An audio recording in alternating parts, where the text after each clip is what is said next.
Ya, baik Ibu Bapak, para Romo, semuanya. Malam hari ini kita akan dengarkan dulu ceramah dari eh, Yang Mulia Bante Suryanadi Mahatera, dan semoga nanti semua ini akan juga membawa bekal tambahan, membantu kita memahami lebih baik lagi fenomena kehidupan dan mengikis kekotoran batin yang ada dalam diri kita. Dan untuk itu, waktu dan tempatnya saya persilakan kepada Bante Suryanadi. Silakan Bante. Namo Saya Daya, Namo Buddhaya. Namo Namo Buddhaya. Buddhaya. Di para Romo, Bapak Ibu sekalian, khususnya di jajaran Wulan Bahagia. Pada malam hari ini merupakan kebahagiaan buat saya karena saya mendapat kesempatan untuk kita bersama-sama apa namanya ya sharing aja ya. Jadi kita akan berbagi apa sih sebenarnya yang bisa kita lakukan eh, pada kondisi ini. Untuk itu izinkan saya untuk apa namanya eh, share dulu saya screen ini untuk apa namanya kita jadikan sebagai apa bahan kajian awal dari kita semua. Eh, jadi tema kita apa namanya malam hari ini adalah terkait dengan usia boleh senja, semangat tetap menyala ya. Jadi menyala seperti api lilin gitu. Tuh, jadi ini harapannya kita tetap punya semangat. Jadi jangan merasa bahwa di usia tua itu justru membuat kita tidak nyaman gitu seperti itu. Itu yang tentu menjadi mendasar. Eh, Bapak Ibu sekalian, mengawali kegiatan ini kita bersama-sama untuk apa ya? Lebih bagaimana kita membuka dengan hangat. Mari kita tersenyum dulu. Kita senyum semampunya dengan kita senyum sesuai dengan kerelaannya. Kita coba tarik napas pelan-pelan 3 kali ya. Mari kita pelan-pelan tarik napas. Kita keluarkan pelan-pelan. Kita tarik lagi.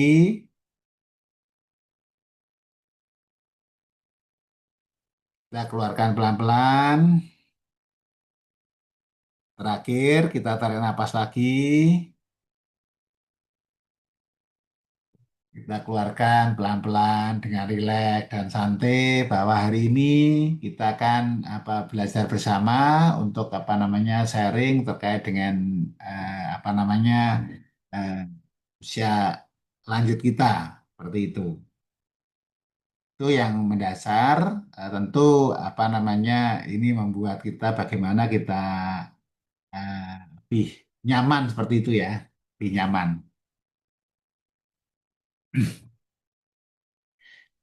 Kita awali dulu dari pertanyaan ini. Mungkin Bapak Ibu sekalian apa namanya merasakan siapa yang merasa hatinya masih muda, Wah, saya Bante.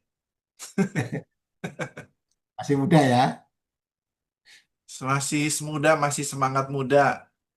semangat muda. Oke. Siapa yang masih apa namanya Saya juga. masih muda ya? Oke. Nah, siapa yang masih suka tertawa bersama cucu atau anak-anak? Ada nggak? Atau kalau ketemu anak-anak, Ada. Semuanya Bante. oh semuanya ya, oke. Ya, baiklah. Jadi artinya bahwa kita masih oke lah ya, aman ya, kita masih aman ya. Jadi tidak ada masalah. Oke, baik. Eh, kita nonton dulu ya, santai-santai ya. Ya, Bante. Di sebuah desa kecil, hiduplah seorang nenek bernama Ibu Sari.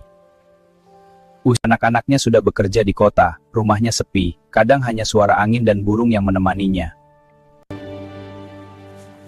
Bu Sari, apa ibu tidak merasa kesepian? Sepi itu datang, Nak. Tapi saya tidak membiarkannya tinggal terlalu lama. Setiap pagi, Ibu Sari bangun sebelum matahari terbit. Ia menyalakan lilin kecil di altar rumahnya. Semoga hari ini saya tetap berguna. Yang datang ke rumah merasakan kedamaian. Ia lalu menyapu halaman, menyiapkan teh hangat, dan duduk di teras.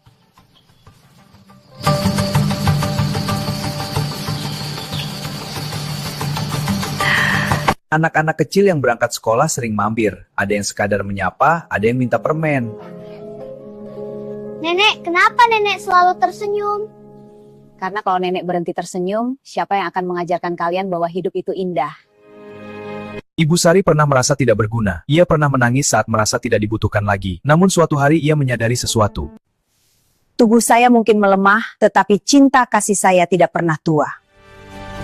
Sejak saat itu, ia memutuskan menjadi seperti lilin. Lilin itu kecil, cahayanya tidak besar, dan ia tetap menyala. Dan setiap kali lilin itu menyala, kegelapan sedikit berkurang.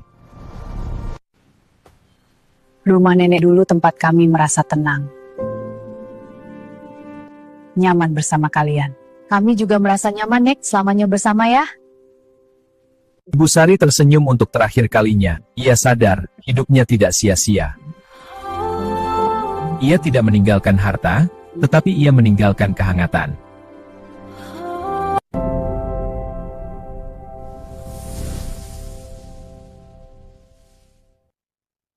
Jadi apa namanya, eh,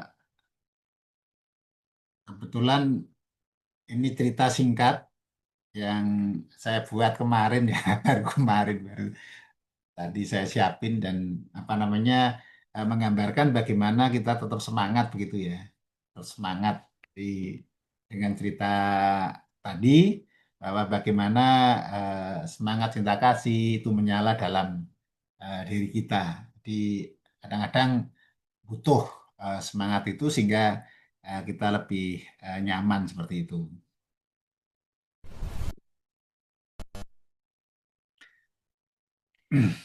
Mari kita bersama-sama untuk apa namanya, lebih fokus ya, fokus untuk apa namanya, diskusi kali ini lebih menekankan bagaimana memahami makna usia senja itu sendiri. Jadi apa, hidup adalah perubahan ya, perubahan. Dan tentu perubahan ini adalah apa namanya, hukum yang alamiah ya, yang alamiah. Kenapa saya katakan alamiah? Karena hukum ini memberikan peluang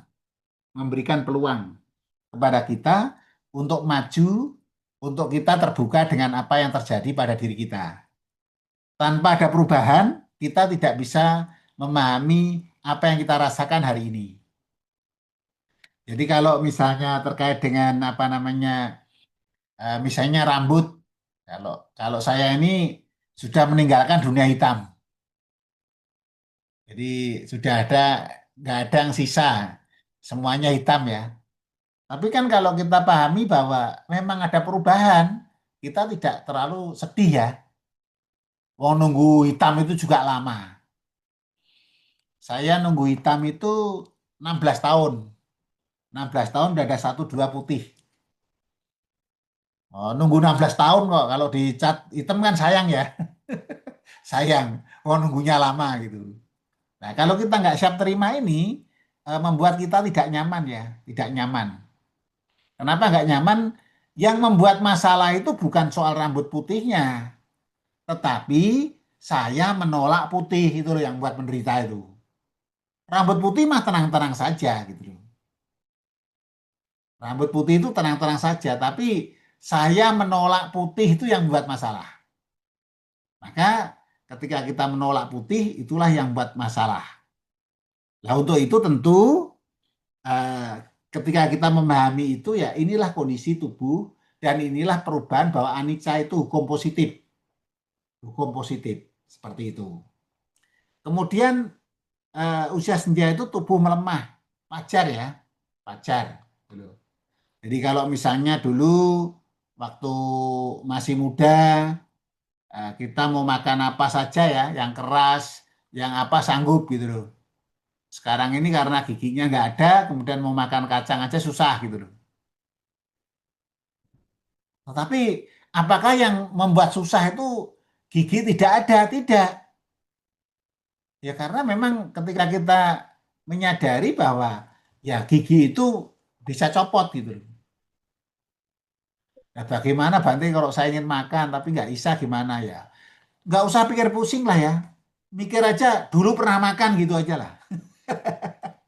Dulu pernah makan, sekarang udahlah nggak usah makan kacang, wong gigi saya nggak sanggup gitu. Wong dulu juga udah pernah.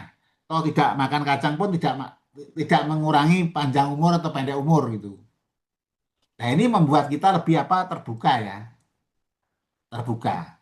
Dan juga usia emas itu sama dengan masa panen kebijaksanaan. Jadi ketika kita sudah tua itu adalah masa kita panen kebijaksanaan. Artinya apa? Kita sudah cukup banyak pengetahuan sehingga kita lebih terbuka dan kemudian apa namanya ya kita punya banyak pertimbangan ya. Tidak gampang reaktif terhadap apa yang terjadi di luar kita. Nah ini yang tentu menjadi menarik buat kita semua. Nah untuk itu tentu buat kita semua adalah butuh butuh ya butuh bagaimana kita tetap produktif dan beraktivitas seperti itu. Nah, untuk itu dari pencapaian apa namanya pencapaian menuju makna itu butuh ya dulu sibuk bekerja. Mungkin sekarang punya waktu merenung, kesempatan berbagi dan menanam kebajikan. Lebih ke situ. Jadi eh, kalau dulu disibukkan oleh banyak hal, sekarang ini banyak waktu bagaimana Udah. kita ngatur waktu seperti itu. Nah, untuk itulah buat kita semua dalam konteks ini ya kita bisa lebih terbuka dan banyak waktu untuk kita merenung, kemudian apa namanya eh, kesempatan kita untuk juga menanam banyak kebajikan dari waktu ke waktu. Nah, ini tentu peluang ya, peluang buat kita semua. Sehingga kita dari usia muda kita juga mengejar keberhasilan. Nah, di usia emas ini tentu kita apa namanya eh, lebih banyak waktu untuk banyak membimbing, kemudian mendoakan orang lain itu akan positif ya. Daripada pikiran kita kemana-mana, lebih bagus mendoakan orang lain atau keluarga atau anak-anak atau cucu seperti itu. Karena dengan kita merasa kesendirian itu adalah mindset. Mindset kita yang harus kita rubah, bukan lingkungannya yang dirubah, tapi cara pandang saya terhadap apa yang terjadi itu yang perlu dirubah. Seperti itu. Nah, dengan cara demikian harapannya kita lebih terbuka seperti itu. Kemudian tantangan lansia itu apa sih? Ya, ya paling gampang itu rasa sepi ya. Rasa sepi. Rasa sepi itu pasti ada ya, setiap orang gitu. Merasakan sepi, bagaimana kondisinya apa. Nah itu kita semua jadi sepi. Nah sepi ini kalau sepi karena banyak orang ya bisa juga kita sepi ya. Kemudian kehilangan pasangan, kalau yang sudah kehilangan pasangan, kemudian apa namanya merasa tidak dibutuhkan. Nah ini kadang-kadang kita bisa begitu. Dan perubahan fisik lah. Eh, Tantangan-tantangan ini bagaimana kalau kita merasa kehilangan pasangan itu misalnya ada yang kehilangan pasangan ya wajar ya. Dulu setiap orang bertemu pasti berpisah. Entah dipisahkan karena kematian, dipisahkan karena kondisi tertentu, itu akan mengalami berpisah.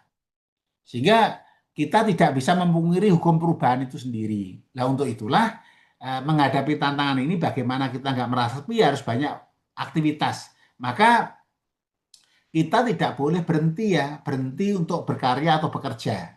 Karena orang yang tidak bekerja itu adalah orang yang tidak sehat mentalnya. Nah, kerja itu bukan berarti mencari apa namanya mencari materi atau uang saja, tapi kerja di bidang sosial, bidang karir kita pelayanan itu juga bekerja dan berkarya.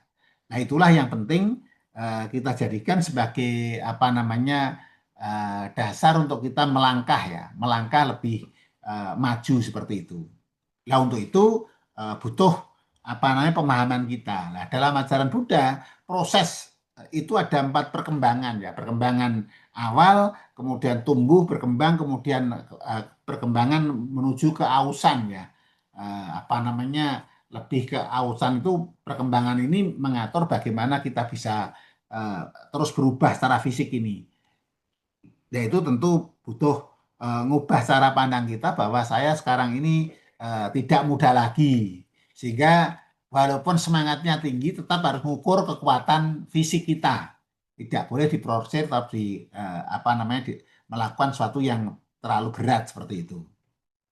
Kemudian bahwa mengubah sepi menjadi kesempatan ya. Nah, sepi menjadi kesempatan ini apa? Ya waktu untuk doa dan meditasi. Membaca dhamma, menjadi penasihat keluarga atau memberikan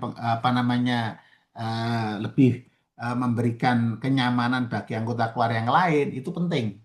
Karena ketika kita nggak aktif, berdiam diri itu masalah. Karena lama-lama pikun nanti. Kalau nggak beraktivitas, maka walaupun apa saja tetap beraktivitas. Entah beres-beres, kalau ibu-ibu atau emak-emak itu punya banyak baju ya dikeluarkan dari almari, ditata lagi gitu biar apa?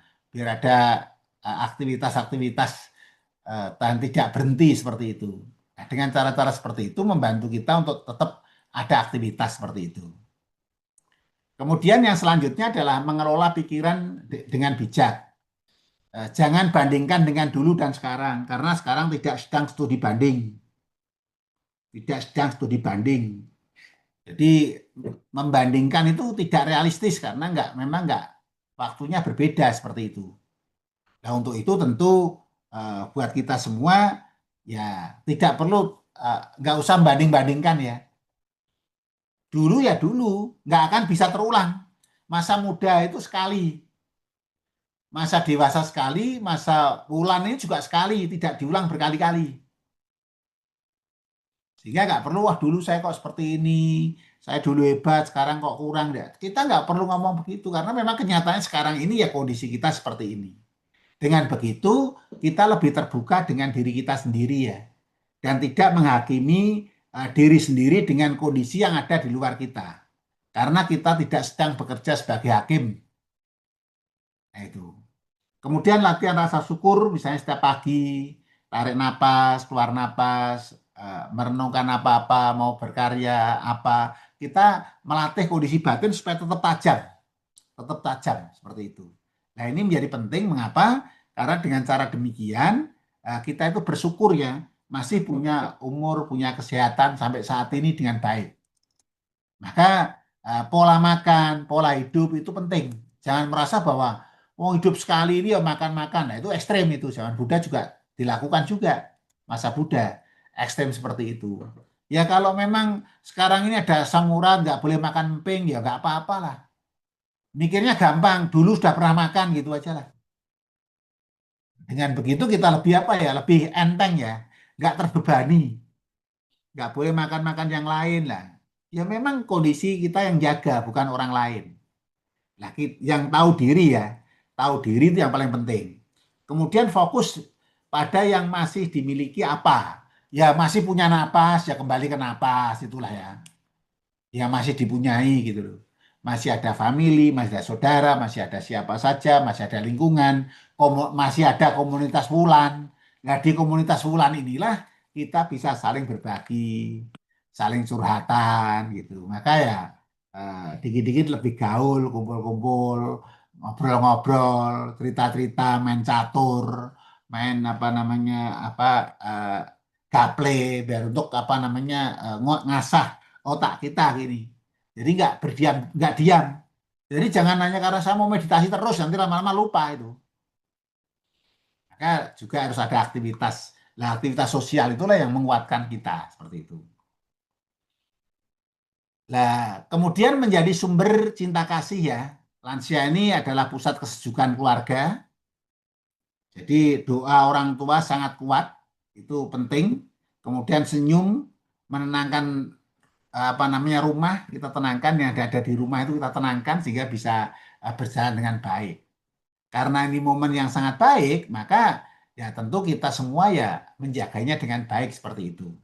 Nah untuk itu tentu buat kita semua ya semangat itu menjadi kekuatan buat kita bersama ya. Dan termasuk komunitas, kegiatan malam hari ini kan salah satu aktivitas yang membuat kita terbuka ya. Oh, ketemu teman-teman bisa saya hello, ngobrol-ngobrol, nanti di break room, kongko-kongko bareng-bareng. Nah, itu juga kadang-kadang dibutuhkan bagi usia-usia wulan gini. Seperti itu. Kemudian apa namanya menyalakan semangat setiap hari. Ya, ketika kita bangun pagi, ya kita bersyukur ya, bersyukur masih bangun gitu loh. Kita bersyukur masih bangun, kita syukuri. Kemudian bergerak ringan, buat jalan, buat apa, itu penting ya. Berkumpul dan berbagi cerita, misalnya cerita apa lah. Kadang-kadang kan kalau ketemu cucu, cerita itu nggak nyambung, Bante. Ya jelas. Kalau orang tua sukanya cerita masa lalu kan, anak tidak punya masa lalu, gitu loh. Anak punyanya masa depan, jadi satu ke depan cerita, satu ke belakang nggak ketemu. Maka bagaimana kita bisa saling berbagi dan kemudian juga tahu bahwa anak-anak kini, cucu-cucu kita kini itu berbeda dengan cucu-cucu waktu bapak ibu menjadi cucu gitu loh. Jadi kita jangan menyamakan dulu. Kalau bilang seperti itu nanti malah cucunya bilang, Mak, engkong itu kok katrok ya. Dulu kan nggak ada seperti sekarang, toh Mak. Itu pasti gitu. Mereka ngomongnya banyak. Kemudian terlibat dalam kegiatan wihara, ada apa yang ada di wihara, itu penting. Kemudian latihan meditasi cinta kasih, ini penting ya. Ini penting untuk kita latih. Ya walaupun nggak lama ya. Latihan pagi 5 menit, sore 10 menit sebelum tidur. Ya rutin aja supaya untuk ngasah pikiran kita ini supaya lebih kokoh seperti itu. Lebih kokoh seperti itu. Itu menjadi penting buat kita semua. Untuk itu tentu ya kita butuh semangat ya, semangat. Kemudian latihan cinta kasih singkat misalnya. Kita coba ya. Kita bareng-bareng latihan ya. Ini kita coba bersama-sama. Kita bersama-sama untuk rileks, santai saja. Kemudian tarik napas perlahan. Sadari napas masuk. Napas keluar. Napas masuk. Napas keluar. Ucapkan dalam hati, semoga saya berbahagia. Semoga saya sehat. Semoga saya damai. Semoga semua makhluk berbahagia. Tetap rileks dan santai.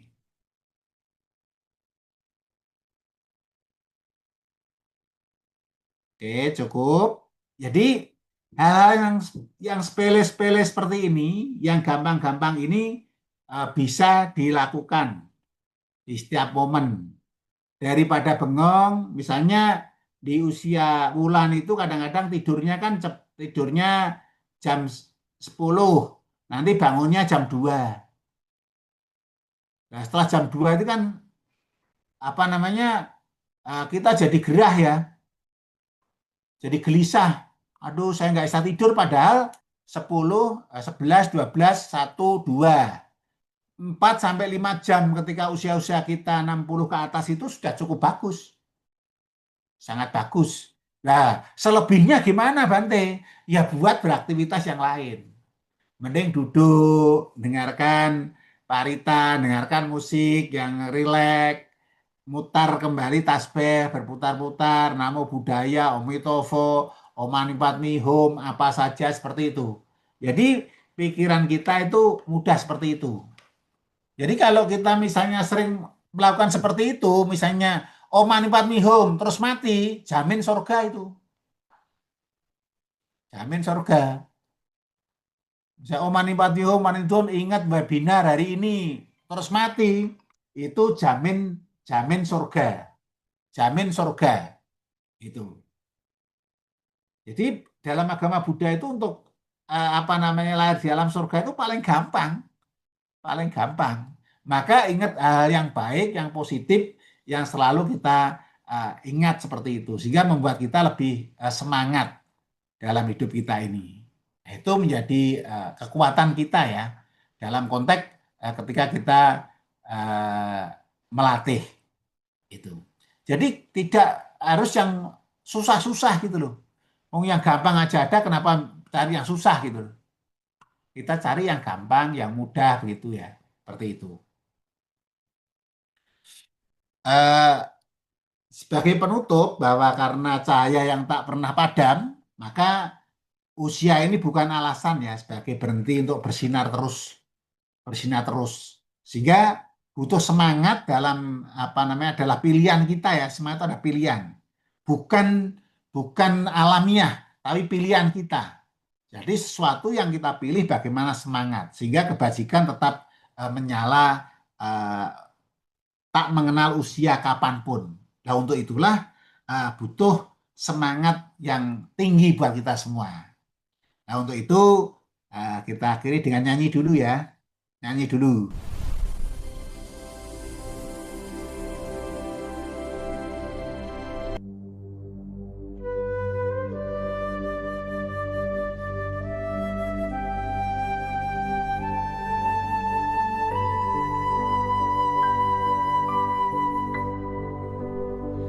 Mentari pagi masih bersinar, langkah kita tetap tegar. Walau rambut mulai memutih, hati tetap penuh kasih. Hari demi hari kita jalani dengan senyum penuh arti. Pengalaman jadi pelita menerangi hidup dunia. Usia boleh senja, semangat tetap menyala. Hidup penuh makna dalam cinta Buddha. Langkah tetap ringan, hati penuh bahagia. Mari jalani hidup ini dengan damai dan sukacita.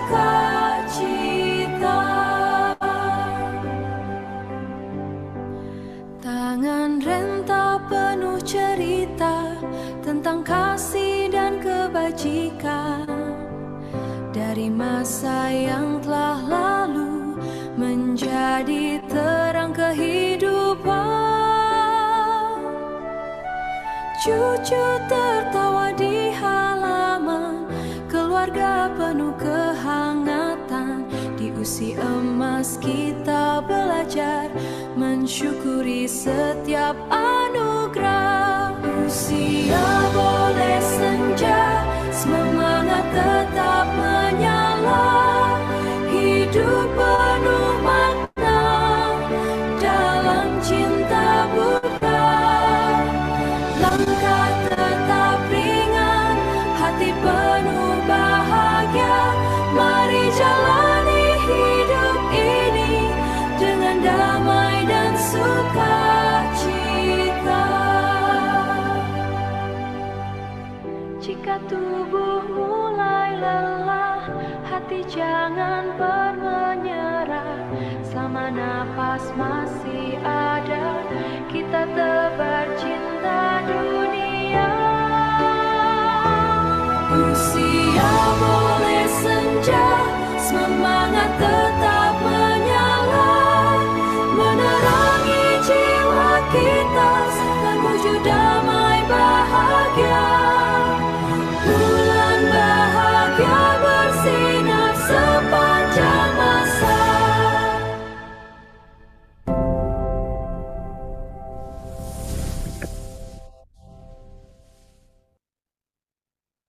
Jadi ini yang apa namanya yang bisa kita bersama-sama sharingkan ya. Jadi kebetulan kita buatkan satu lagu, nanti kalau mau dinyanyikan boleh.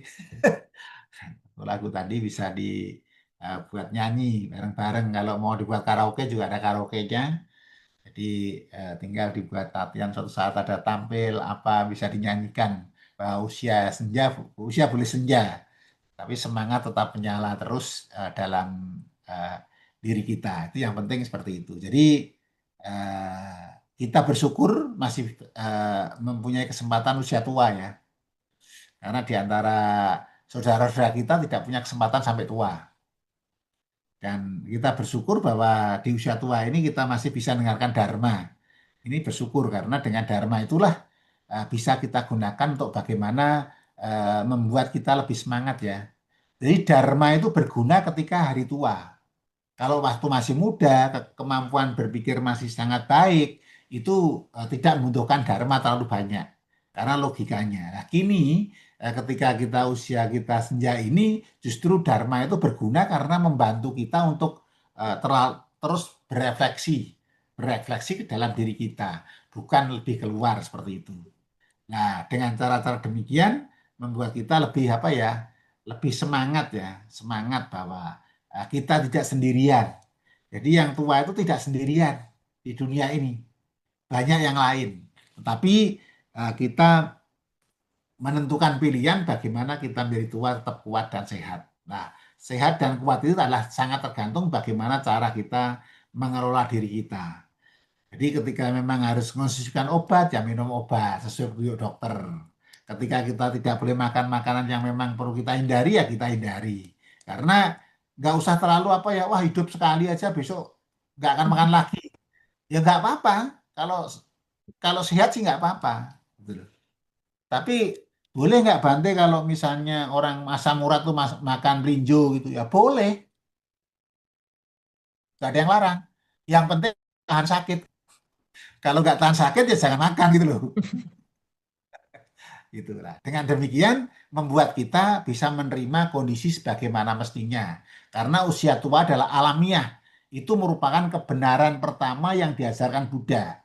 Ada lahir, ada sakit, ada tua. Ada tua, ada mati. Nah, lahir, sakit, tua itu adalah memang bagian dari jasmani kita ini. Sehingga saat sakit ya kita harus siap terima memang ada sakit dalam tubuh saya. Tapi saya nggak menderita, wong memang ada sakit. Ada tua, saya nggak menderita karena memang ada tua. Nah, dengan cara memahami itu, kata kunci memahami itu penting. Memang ada rambut putih, tidak menderita karena rambut itu ada yang putih. Gitu. Jadi bukan menderita, tapi ada rambut putih. Saya harus memahami rambut putih. Yang membuat menderita adalah saya menolak putih. Itu. Ada muka kerut, gitu loh. Yang membuat menderita bukan muka yang kerut, tapi menolak kerut itu loh. Nah menolaknya itulah yang penting. Maka keinginan yang menolak tadi harus dikurangi. Supaya nggak menolak dan menerima apa adanya. Nah inilah yang tentu menarik buat kita semua agar kita tetap semangat seperti itu. Nah ini sebagai prolog awal kalau nanti mau kita sharingkan, diskusi, itu dipersilahkan kalau ada pertanyaan-pertanyaan terkait dengan apa yang kita diskusikan seperti itu. Demikian Pak Heri ya. Jadi Ya, baik. yang kita- Baik, Bante, terima kasih banyak atas sharingnya yang begitu menginspirasi sekali ya. Nah, ini ada satu eh, apa testimoni lah ya dari Pak Jonathan. Katanya terima kasih banyak Bante atas sharingnya. Aku akan jalankan apa yang Bante sharingkan walaupun lansia tapi tetap anggap masih muda. Nah, ini tetap anggap masih muda ini. Jadi Pak Jonathan ini nggak pernah tua, jadi selalu muda terus jadi kalau begitu nih. Oke, baik Romo, Ibu Bapak, apakah ada yang mau ditanyakan atau mungkin ini bisa langsung dengan Bante, mau tulis atau mau angkat tangan juga boleh. Silakan. Ya, Pak Kasih. Misun tuh. Pak Misun angkat tangan tuh Romo. Hah? Pak Misun dari Lampung Eh, Selatan. Kok saya nggak lihat ya. Romo Saya Misun, lihat Romo Misun. Lanjut aja Oh Pak ya, Hari. Silakan langsung langsung. aja. Kalau langsung aja gitu, Pak Misun. Misun, Dibuka dulu, Romo Pak. Misun, Dibuka dulu itunya, speakernya. saya nggak lihat. Oke, silakan. Speakernya dibuka, Pak Misun. Audionya, Romo Misun, audionya. Yang ada gambar audio.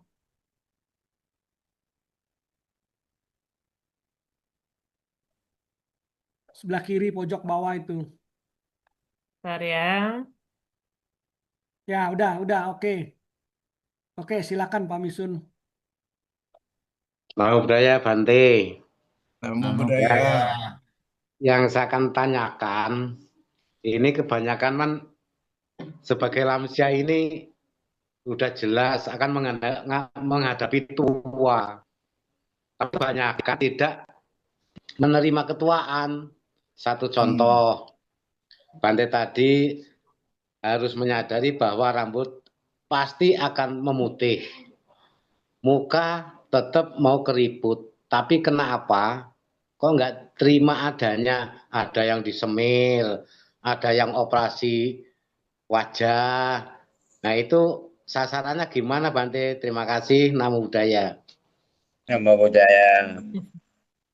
Ya, begini Pak Misun. Kalau punya modal boleh aja lah ya. Kan mau mau hitam itu kan butuh cat-cat, butuh beli untuk cat ya. Jadi begini, apakah boleh kita sebagai umat Buddha itu kemudian cat rambut, pakai make up untuk ibu-ibu, ini apa gitu ya? Nah, nggak ada yang larang ya dalam agama Buddha nggak ada yang larang. Apalagi ibu-ibu ya, ibu-ibu tuh make up itu kebutuhan lain ya.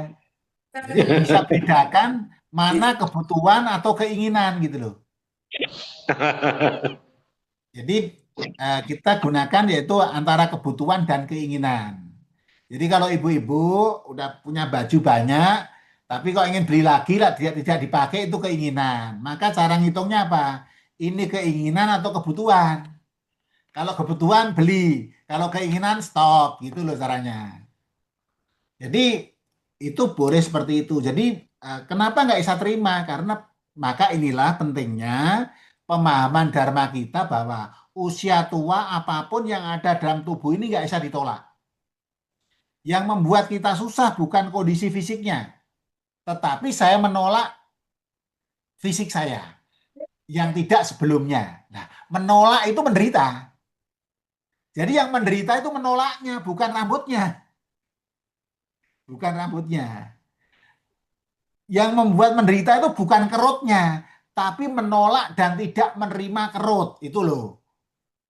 Nah, ketika kita bisa terima kerut itu dengan baik, ya oke, nggak ada masalah. Maka caranya harus belajar memahami. Ada rambut putih, sudahlah. Memahami ada kerut. Memahami jalan saya sekarang lambat. Nggak usah lari-lari gitu loh. Jadi nggak usah lari-lari, nanti malah copot gitu loh. Malah berhenti napasnya kan sayang ya. Jadi ya kita berjalan sesuai. Nah cara inilah yang memang diajarkan Buddha dalam Dhammacakkappavattana Sutta.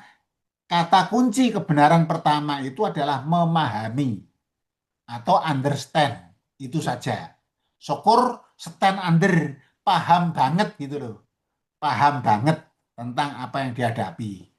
Nah ini yang paling utama di situ. Jadi nggak perlu ditolak. Semakin gimana Bante kalau saya sakit? Ya memang ada sakit gitu loh.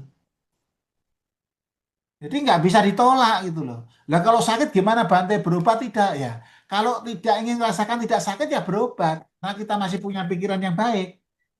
Pakai obat karena nggak daya tahan tubuh kurang.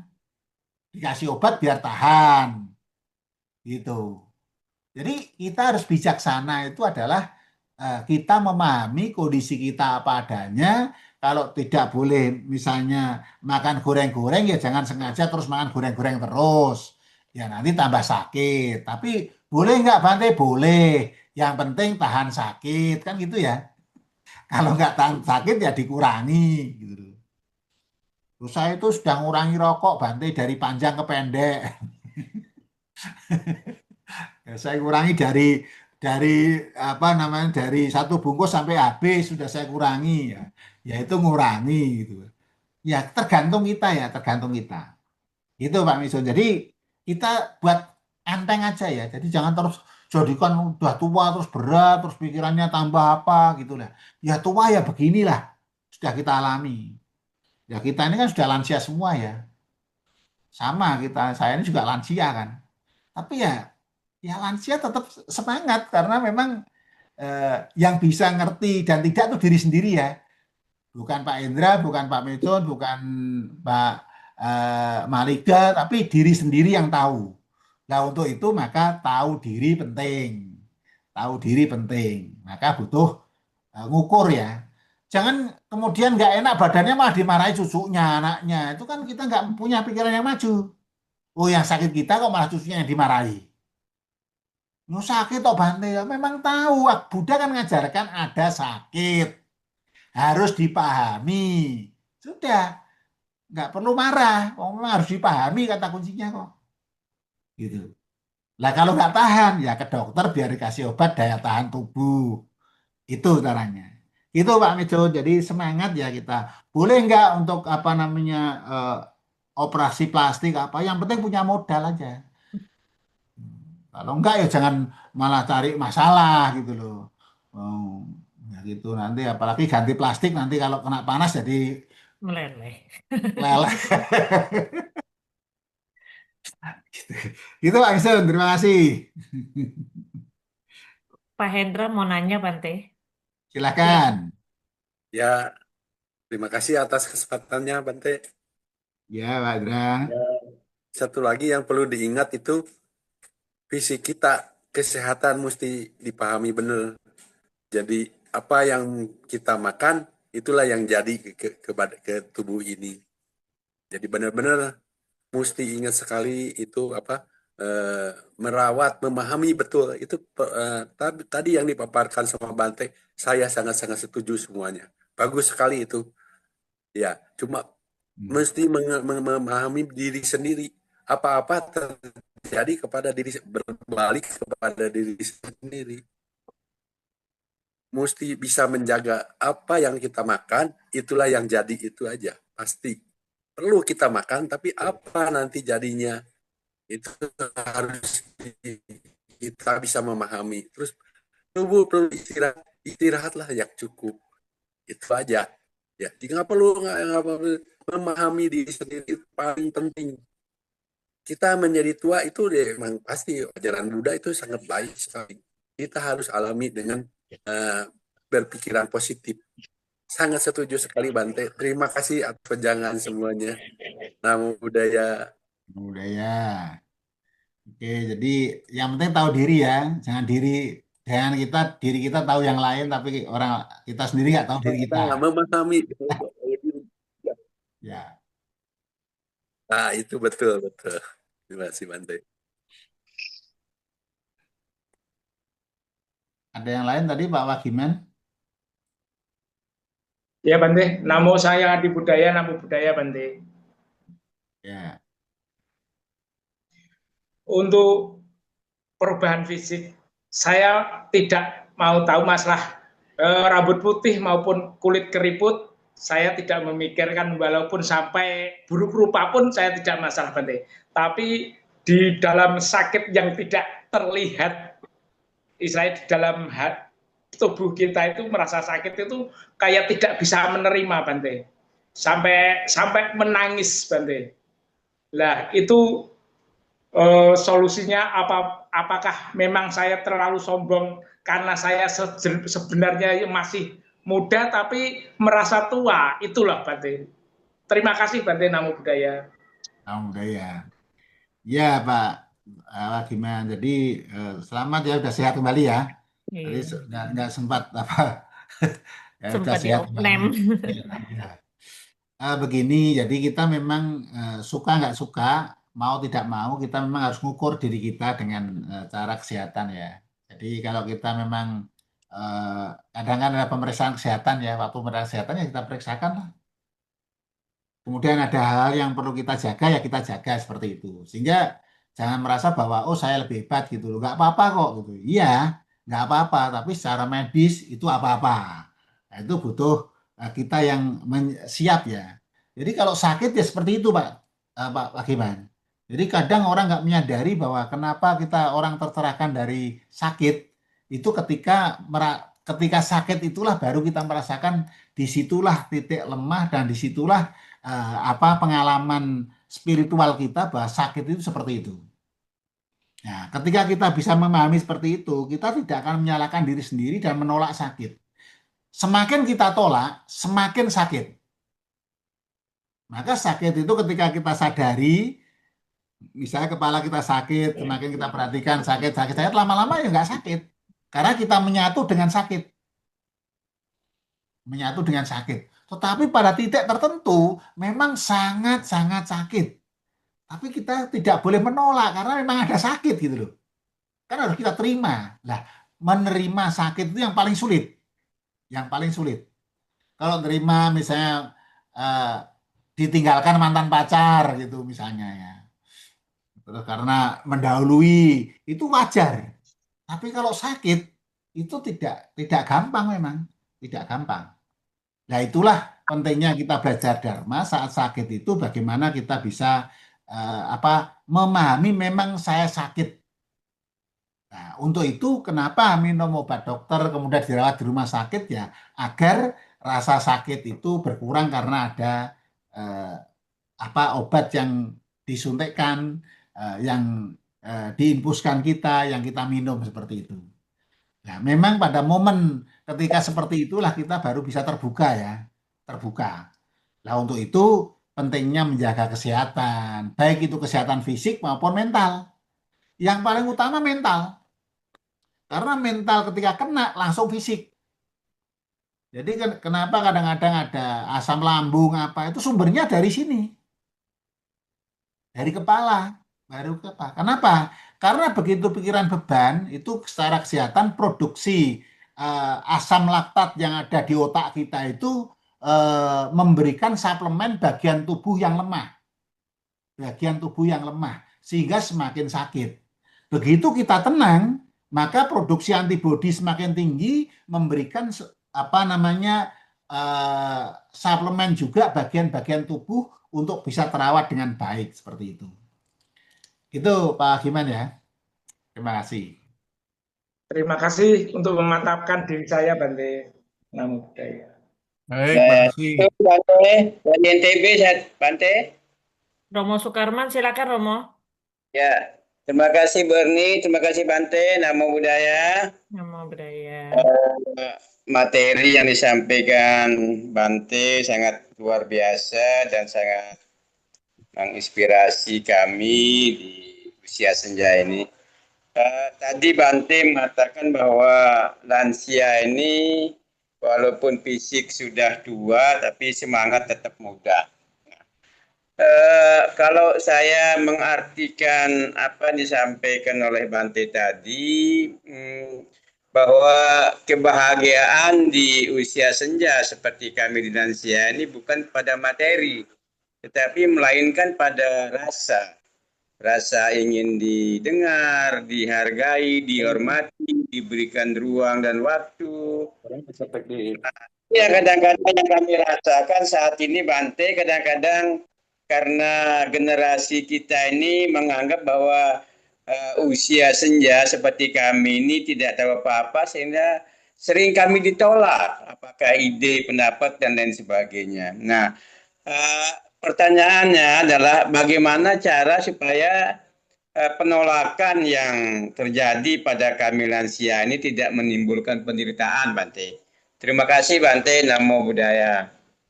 Namo Buddhaya.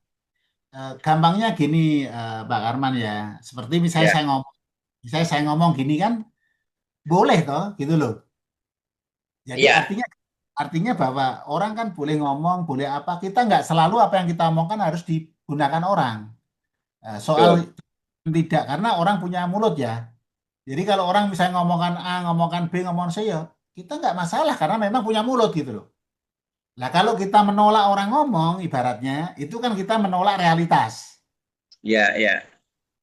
Agar kita Karena kalau kita dulu pernah didengar, sekarang kok tidak, ya kita tidak kemudian merasa bahwa kok saya malah nggak didengar ya. Jangan merasa begitu, karena pola pandang era peradabannya itu berbeda-beda dari waktu ke waktu. Tidak selalu sama dengan yang dulu. Misalnya dulu mau membuat video, mau membuat film, itu kan susah ya. Tadi saya membuat lagu, membuat aransemen, membuat film tidak cukup, hanya sebentar saja udah kita bisa pakai. Artinya eranya sudah berbeda, eranya berbeda. Sehingga apa namanya kita tidak harus mengkondisikan bahwa saya yang lebih atau yang lain kurang. Dengan pikiran cara pandang seperti itu akan menderita,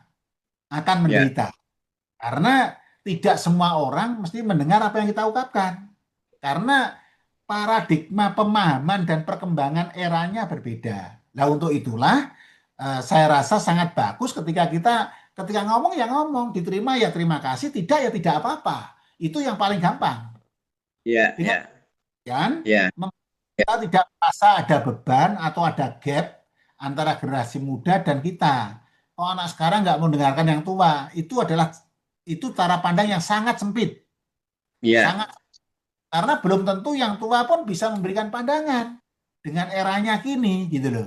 Misalnya contoh penggunaan artificial intelligence, yang tua nggak ngerti, yang muda lebih ngerti, gitu loh. Sehingga kalau yang tua ngomong pasti sesuai dengan pemahaman yang tua, gitu. Nah, cara-cara ini menjadi penting agar kita lebih terbuka dengan diri kita sendiri bahwa siapa saja boleh ngomongkan tentang diri saya, tetapi itu hak mereka. Tapi soal nerima tidak adalah bagian dari hak saya sendiri. Itu penting. Dengan demikian, kita ngomong dengan siapa saja, didengar nggak didengar, buat kita terbuka. Welcome, karena kita bisa ngomong belum tentu sesuai dengan yang diharapkan oleh generasi kini. Dengan cara demikian, kita belajar dari waktu ke waktu. Belajar terus seperti itu. Jadi tidak ada yang kita itu berhenti untuk tidak belajar. Nah, inilah kadang-kadang kelemahan kita sebagai generasi tua, merasa bahwa saya lebih dibanding yang lain. Kalau soal umur lebih, tapi pengalaman kekinian belum tentu lebih buat dengan generasi ini. Bahkan cucu kita pun barangkali mereka lebih oke dibanding kita dalam pemahaman tertentu. Tapi pengalaman-pengalaman enak tidak enak itu yang tentu memang nggak gampang. Nah, untuk itulah berbagi pengalaman enak tidak enak dengan cara terbuka itu membuat orang lain terinspirasi. Jadi enaknya gini, tidak enaknya seperti ini, itu adalah hal yang membuat orang lain terinspirasi seperti itu. Jadi jangan merasa bahwa kalau kita nggak diterima ide kita, kalau kita nggak seneng, malah jangan. Nggak apa-apa, orang nggak terima dan tidak kok. Nah, cara demikian sangat membantu kita untuk kita terbuka dengan diri sendiri dan yang lain. Gitu. Nah, ini yang sering terjadi, kita sebagai orang tua kan selalu begitu. Dianggap kita punya otoritas gitu loh. Nah, sekarang kita otoritas tertentu, sehingga orang ketika ide itu kita logikakan dan kita pikir baik, mereka mau dengar terima kasih, enggak ya terima kasih, itu. Dengan demikian kita terbuka dengan diri kita sendiri, dan apa yang kita sampaikan tidak jadi beban orang lain, juga tidak jadi beban diri kita sendiri. Itu gitu Pak Sukarman. Oke, terima kasih. Ya, makasih. Halo. Ada lagi? Ibu Ong, silakan Ibu Ong. Namo Buddhaya, Bante Stur. Saya dari Surabaya, Bu Dede. Saya ingin menanyakan, seperti tadi saya baru tahu, di mana kita penting sekali melakukan meditasi cinta kasih. Saya ada waktu yaitu mengunjungi seorang tua yang ternyata beliau merasa dirinya itu tua dan tidak cocok untuk bertemu dan berkumpul kembali dengan para lansia yang lain. Nah, apakah boleh saya selain berdoa dengan bahasa Jaguru, doa bahasa Jaguru seperti biasa saya lakukan, setelah mendengar saran dari Bante Sur yang luar biasa, di mana apakah bisa saya memberikan meditasi bersama-sama dengan orang tua ini yang merasa dirinya terisolir karena merasa tua, yaitu dengan membacakan seperti semoga saya bahagia, semoga saya selalu diberikan keberkahan. Semoga Bapak Ibu yang ini memperoleh kekuatan dan juga keinginan untuk berkumpul kembali. Apakah hal ini boleh saya lakukan, Bante, untuk memberi kekuatan iman dalam diri orang tua ini sehingga sadar dan mau berkumpul kembali dengan lansia yang setiap 2 minggu sekali kami adakan. Terima kasih, Bante. Mohon sarannya. Namo Buddhaya. Namo Buddhaya, Bu. Boleh, Bu. Boleh saja, nggak ada masalah ya. Jadi yang ringan-ringan saja, apa begitu ya. Jadi saya rasa itu hal yang baik dan bisa dilakukan kapan saja, di mana saja, karena meditasi cinta kasih itu sangat luas. Kalau mau melakukan secara teks itu ya kurang lebih ada sekitar 528 pengembangan cinta kasih, Bu. Itu kalau mau lengkap itu. Kalau mau lengkap, tapi kalau mau yang singkat ya hanya doakan diri sendiri, keluarga, yang lain gitu udah cukup, Bu. Begitu udah cukup. Kenapa? Karena dengan begitu membuat kita lebih terbuka gitu. Jadi lebih gampang. Jadi kalau mau mengembangkan cinta kasih itu sederhana kok. Sebenarnya bisa panjang kayak seperti gini. Misalnya kan mulai dari 5,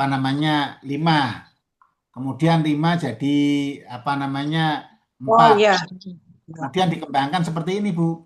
Ini 20 kali pengembangan. Kemudian ini jadi 48 pengembangan ini. Ini 6 kali 4, 48. Kemudian kalau dikembangkan lagi, ditambah tadi 7 kali 5, 12, kali 10 kali 4, sudah sebanyak 480. Ini kalau di dalam Patisambhidamaga itu ngajarkannya begini. Ke 10 arah, kemudian menjadi 4 ke kanannya ini. Ini kalau seperti ini kan terlalu lama ya. Paling enggak butuh sekitar 20 menit. Tapi kalau yang orang tua semoga saya bahagia, semoga semua makhluk berbahagia gitu diulang-ulang terus, itu cukup ya, cukup. Kalau toh paling susah pun ya, misalnya nggak bisa ngomong gitu ya, sebut Omitofo, Omitofo gitu. Kalau misalnya Omitofo mati, jamin surga itu sudah. Jamin surga itu sudah. Gitu. Itu Bu. Terima kasih Bante. Namo Buddhaya. Namo Buddhaya. Romo Gunawan mau tanya, silakan Romo. Namo Buddhaya, Bante. Namo Buddhaya. Kita saat ini Ulam Bahagia ini sudah memasuki usia senja. Tapi banyak juga di kalangan masyarakat merasa sudah masuk usia senja ini agak berbeda dengan generasi berikutnya ini. Mana generasi muda ini, mana setelah dia usia lanjut ini, mana dikirim ke panti jompo. Apa itu pantas gitu, Bante? Terima kasih, Bante. Ya. Perlu saya sampaikan bahwa ketika kita masih sebagai anggota keluarga, sebagai misalnya anak sanggup untuk membantu merawat, itu seyoganya memang dirawat ya. Sekitar tahun 90-an saya pernah ke Lombok. Di daerah Lombok itu ada model bahwa ketika orang tua mereka sudah tua, itu dibuatkan rumah sendiri terpisah begitu. Terpisah. Setelah sekian kali, kebetulan yang Mbak ke sana itu waktu itu adalah anak-anak SMP gitu ya. Karena ikut Rupa Baja di Boyolali, saya ke Lombok, kemudian saya diajak nengok ke sana. Kemudian suatu hari saya sampaikan, ini nggak boleh pada orang tua seperti ini. Namanya nggak berbakti pada orang tua, karena orang tua ibaratnya dibuang gitu ya. Nah, kemudian setelah muncul generasi yang sekarang ini baru, kemudian mulai memperhatikan orang tua seperti itu, dan kemudian ada aktivitas-aktivitas membantu orang tua. Secara materi akhirnya masyarakat di situ maju ya, maju secara ekonomi. Karena meningkatkan bagaimana bakti anak pada orang tua itu dikokohkan kembali. Tidak ada lagi orang tua yang dibuatkan rumah seperti gubuk sendiri gitu. Waktu itu betul-betul kasihan benar karena gubuk sendiri makan pun dikasih tetangga-tetangga seperti itu. Nah, kalau seperti ini karena ada juga orang tua yang pikirannya gitu Pak Gunawan. Saya nanti kalau sudah tua saya nggak mau repoti anak-anak. Saya mau ke Pantai Jombo saja. Karena sekarang Pantai Jombo juga macam-macam variannya, macam-macam. Ada yang Pantai Jombo lebih apa namanya lebih nyaman dibanding di rumah, dibanding di rumah. Ada yang seperti itu. Tapi ada juga yang memang yang biasa. Lah untuk itu tentu ketika kita sebagai generasi tua ini ketika ada fenomena begitu ya tentu kita sebagai orang tua yang menyadari dan bagaimana kita sebagai orang tua tidak merepotkan yang muda. Kadang-kadang kita itu kan mau merepotkan karena yang muda urusannya mereka aja juga tidak selesai-selesai ibaratnya ya. Tetapi upaya-upaya untuk masukkan ke Pantai Jompo kemudian apa namanya tidak dipahami dengan baik kondisi orang tua bahkan bisa memperburuk kondisi orang tua, lebih memperburuk kondisi orang tua. Nah itu. Nah ini tentu ya kita semua memang penting ya, bukan kita kemudian yang tua ini mengharapkan anaknya kemudian merawat terus-menerus tidak, tetapi bagaimana muncul pengertian dari kita ketika kondisi anak-anak kita sendiri juga sibuk dengan urusannya, juga sibuk dengan keluarganya, juga untuk memenuhi kebutuhan ekonominya juga harus kerja keras seperti itu. Nah ini pemahaman-pemahaman seperti ini pun penting buat kita ya. Ketika di antara kita ada yang mungkin berada di posisi berada di misalnya di Pantai Jompo dan yang lain seperti itu. Ya kalau memang memungkinkan ya memang kita bisa bersama dengan anggota keluarga dan kita yang tua ini harus punya apa ya merasa bahwa kita ini beruntung masih bersama anak. Jangan justru malah merepotkan karena punya otoritas. Kadang-kadang apa-apa kita mau begini begitu, jadi tidak pengendalian diri. Nah, pengendalian diri di usia tua ini penting sehingga kita justru tidak malah merepotkan, tapi kita bisa mandiri. Maka aktivitas di Wulan inilah bersama dengan komunitas Wulan ini bisa kita umur kita yang harusnya mungkin kurang 5 tahun tambah 5 tahun lagi gitu loh, tambah 10 tahun lagi seperti itu karena bersosialisasi dan bekerja di bidang sosial ini adalah salah satu karir baru di usia Wulan. Berkumpul, berbagi, kemudian melakukan bersama pelayanan, ini adalah karir baru. Ini namanya pekerjaan baru, sehingga membuat kita lebih semangat seperti itu. Itu Pak Gunawan. Jadi memang ada fenomena begitu dan ada beberapa anak yang kondisinya begitu. Ada juga bahkan anak pun tidak tahu diri dengan orang tua juga banyak, ada yang begitu. Nah tentu kita dengan doa kita sebagai orang tua, ya anak cucu kita ini ya bisa tetap bersama dengan apa namanya kita sebagai orang yang Wulan ini. Tapi jangan terlalu banyak mengharapkan ya, karena penderitaan kalau nggak tercapai. Ya, kita menerima sebagaimana mestinya sehingga apa yang kita siapkan di hari tua ini ya bisa kita lakukan dengan baik.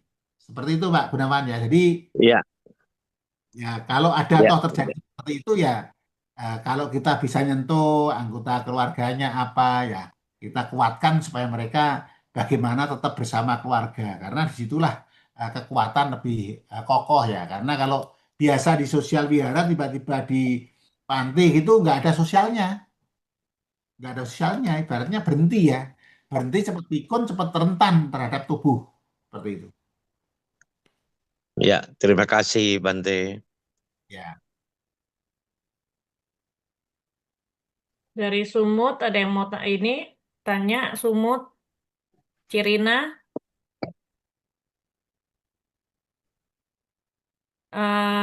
Ibu Maliga, silakan Ibu. Ada yang mau ditanyakan ke Bante, Ibu? Ya, Cik Nelly dari Damasuba. Ini yang dikunci. Ko Atiam dari Kepri.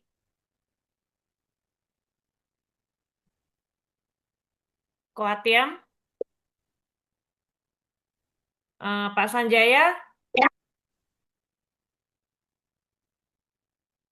Silakan Pak. Ya, namo buddhaya. Selamat malam, Bante Sur. Banyak terima kasih sudah mengisi acara di bulan bahagia ini. Ya, pencerahannya cukup luar biasa, singkat, padat, tapi langsung to the point ya, Bante. Cuman saya mempunyai satu pertanyaan aja. Kalau sepertinya khususnya bagi yang berkaitan dengan permasalahan orang tua yang berkaitan dengan penyakit, saya rasa penyakit yang mematikan seperti cancer begitu, Bante. Pasti itu akan mempengaruhi psikis seseorang gitu. Dengan pengaruh psikis begitu, apa yang diutarakan Bante itu memadai begitu, Bante. Terima kasih. Iya Pak, jadi memang ketika kita, ya tadi, penyakit itu macam-macam dalam tubuh kita ya. Maka butuh kita mengidentifikasi ketika ada kondisi seperti itu ya memang nggak gampang ya. Kalau cerita gini paling gampang ya, kalau diceritakan paling gampang. Tapi kalau ketika mengalami itu tidak gampang. Tetapi gampang atau tidak itu adalah realitas yang terjadi dalam tubuh kita ketika mengalami kondisi sakit-sakit tertentu yang kita rasakan. Nah, kata kunci memahami itu penting sekali. Itu tidak sekedar hanya, maka sama ditik atau pandangan benar atau pemahaman mendalam benar itu penting. Karena itu membantu banget untuk mengubah mindset kita agar kita tidak hanyut dengan kondisi-kondisi sesaat dan yang sifatnya berubah-ubah. Jadi walaupun kita sakit karena berubah-ubah, maka butuh, walaupun fisik sakit, usaha kita jangan sampai batin kita ikut sakit.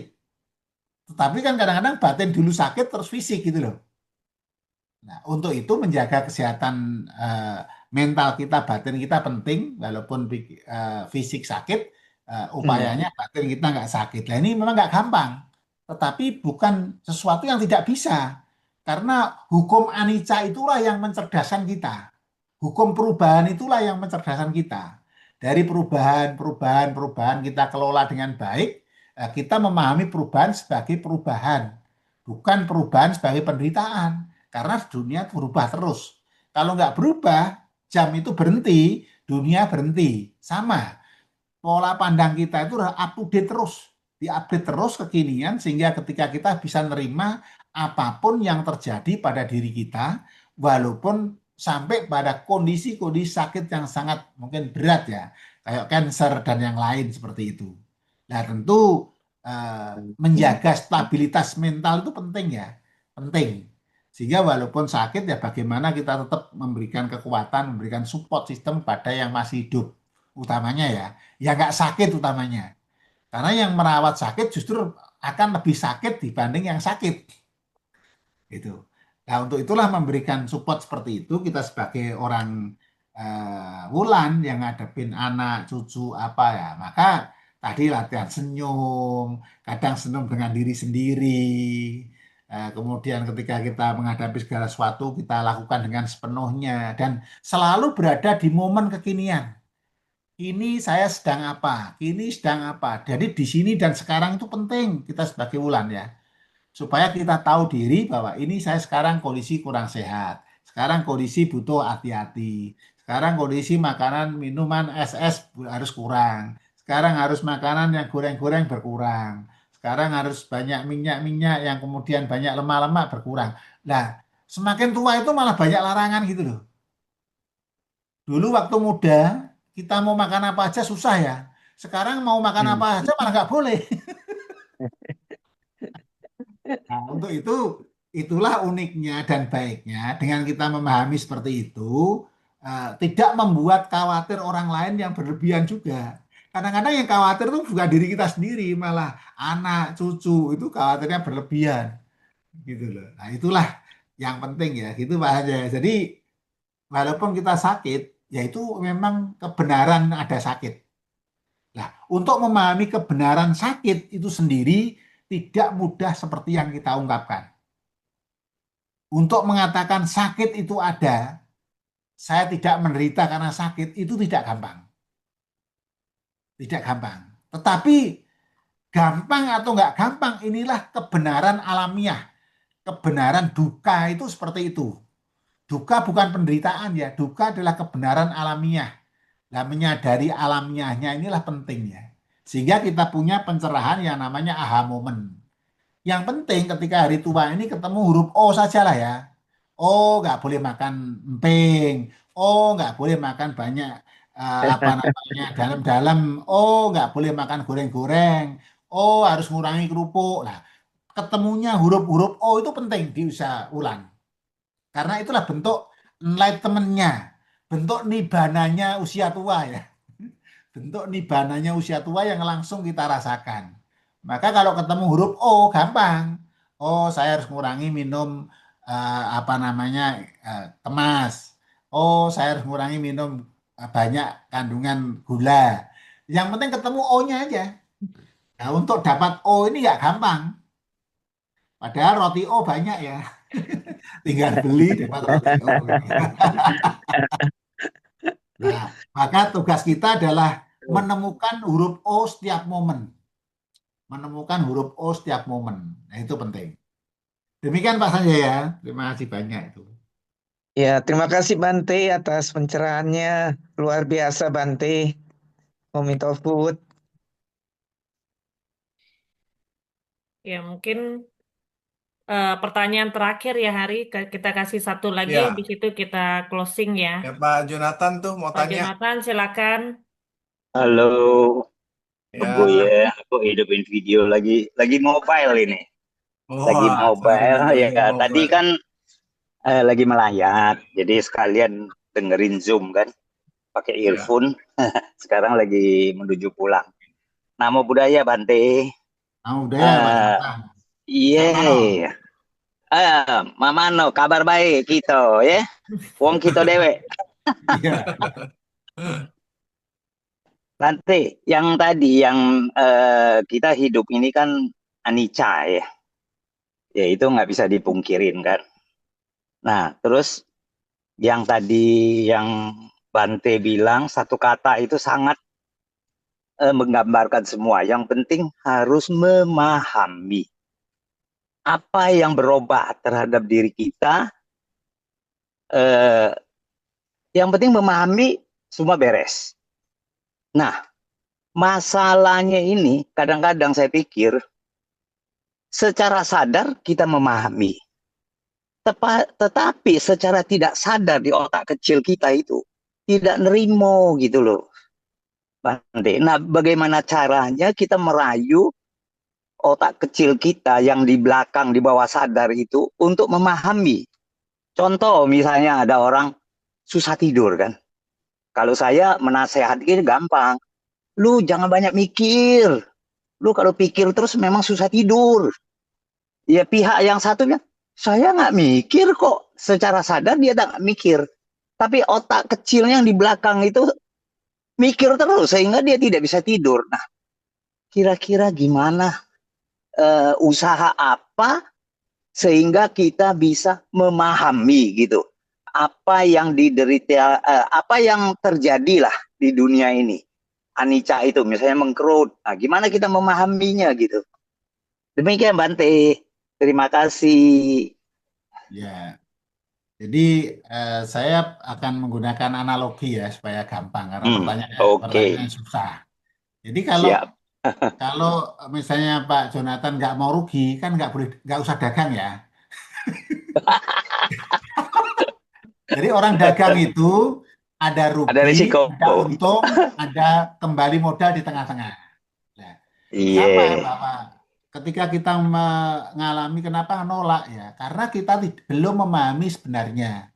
Jadi understand-nya itu belum sampai stand under ya, belum memahami benar dari itu. Nah untuk itu memang butuh dilatih ya, butuh dilatih. Contoh misalnya Pak Jonathan rambut putih, kemudian oh saya nggak terima, ya nggak apa-apa.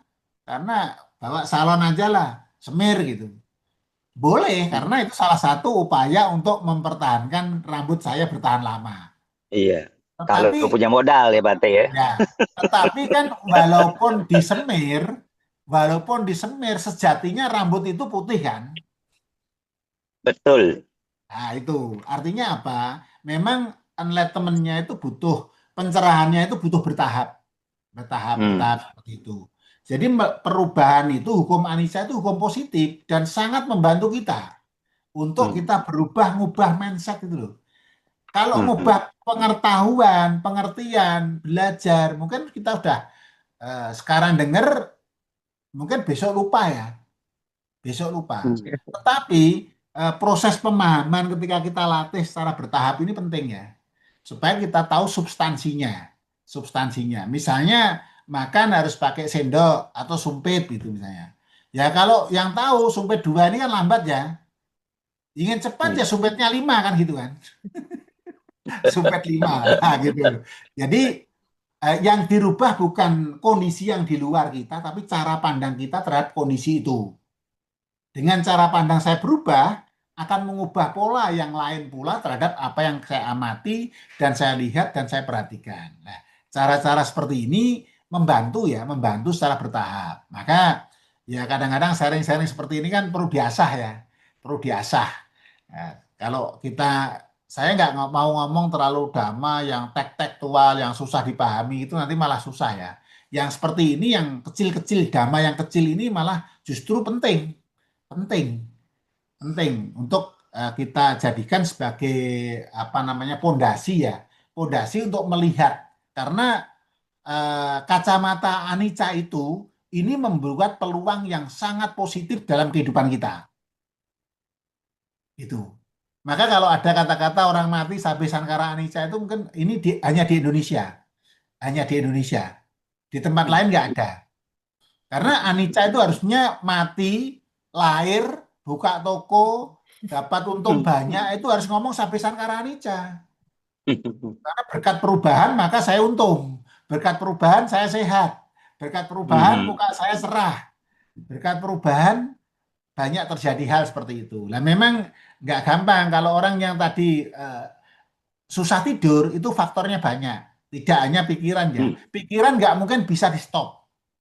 Karena pikiran itu seperti kita jalur apa namanya jalur HP ya, kayak jaringan seperti itu loh. Tidak mungkin berhenti, tidak mungkin berhenti, pasti terus berjalan. Nah, karena itu terus berjalan, maka kita nggak bisa variabel susah tidur. Yang penting saya tidak tidur hari ini, daripada nggak tidur, mending nianfu gitu loh. Itu lebih baik daripada mikir tidur toh. Nggak usah mikir tidur, nggak tidur pun nggak apa-apa. Karena tidur kalau usia-usia 60 ke atas ini 4-5 jam dah gini. Udah cukup ya Bante. Udah bagus, sangat bagus gitu loh. Kalau bisa lebih ya bonus gitulah. Iya, saya lebih Bante. Bonus lah. Bonus. Ya gitu Pak Jonathan ya. Pokoknya kakek semangat bela ngadepinya. Iya semangat. Kaget kita makan pempek lagi ya Bante. Gitu. Iya. Terima kasih Bante. Ya. Ya Hari, silakan Hari. Oke, baik. Ibu Bapak semuanya saya rasa cukup ya. Apa yang sudah ini semua saya coba sedikit rangkumkan supaya kita lebih memahami dan membawa intisari apa yang kita bisa dapatkan dari ceramah yang inspiratif dari Bante hari ini ya.